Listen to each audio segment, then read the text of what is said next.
Hey Abe, it is Wednesday, February the 18th.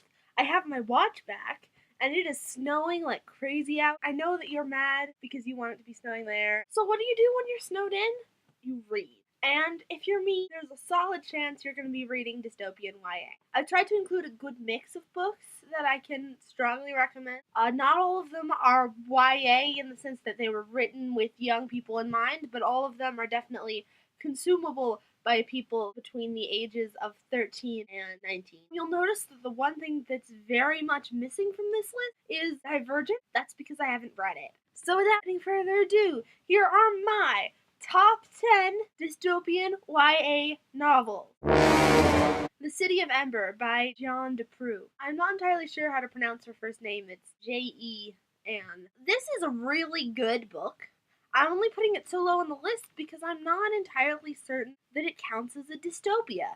It's definitely post-apocalyptic and there's definitely government corruption, but the society itself is not crumbling and tearing itself apart or totalitarian either, the way that the other books on the list are. The basic premise of City of Ember is that there was an underground city that was sort of intended to be protected from nuclear fallout / environmental disaster / the unnamed apocalypse. And it successfully protected the people in it from whatever was happening on Earth. But it has now been 100 years. The city was only supposed to last for 100 years. They're running out of food, they're running out of electricity, the city itself is falling apart, and the government officials are doing nothing about it. So it falls to the two intrepid young protagonists to save the day. True Sight by David Stoller Jr. It's been years since I read this book, so I don't remember all the specifics, but the basic idea is that it's this colony on this other planet of humans. They are all genetically engineered to be completely blind so that they can seek out the spiritual true sight. And the story centers around a boy who slowly regains his sight and starts to see that this perfect idyllic society is not quite as idyllic as he thought it was. This is a series, but I've only read the first book. I didn't find out it was a series until I was looking up the Goodreads link to give to you guys, which, by the way, all the Goodreads links will be in the doobly-doo. I can't recommend or non-recommend the other books. The Giver by Lois Lowry. This one is a classic. The Giver is a story of a boy who lives in an advanced society in which things like seeing in color and lust have been deprogrammed from humans. You're getting this whole losing track of our natural abilities thing.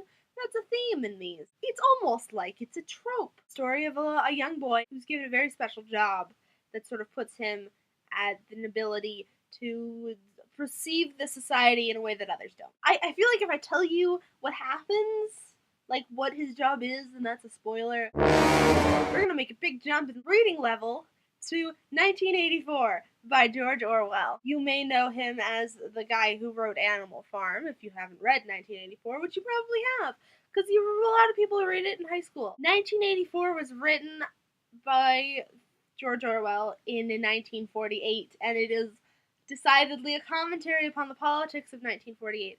And it's really interesting to see how much of the Big Brother is watching stuff happened, and how much of it is just like, well, what do you mean that's not normal? And also some of it is just slightly laughable. That could never happen, ha ha ha. And some of it is still, that hasn't happened yet, but it could, and it's kind of a terrifying thought.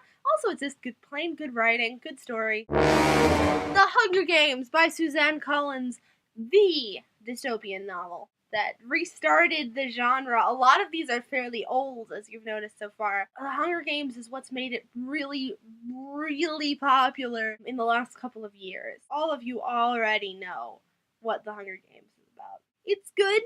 It's fast-paced. You will devour them, probably. I definitely did. I, don't actually remember half of what happened because I was reading so fast. Oh my god, I have to finish these books, I have to know what happens! All three of them are great. I actually like the sequels as much as the first one. A lot of people don't, but I think they were good. I think there's a lot of solid world building that went into that world. They're disturbing. They are very disturbing. Don't let anybody tell you otherwise. And this is already a really long video, so I will give you the next half of my top 10 YA dystopian novels next week. Goodbye.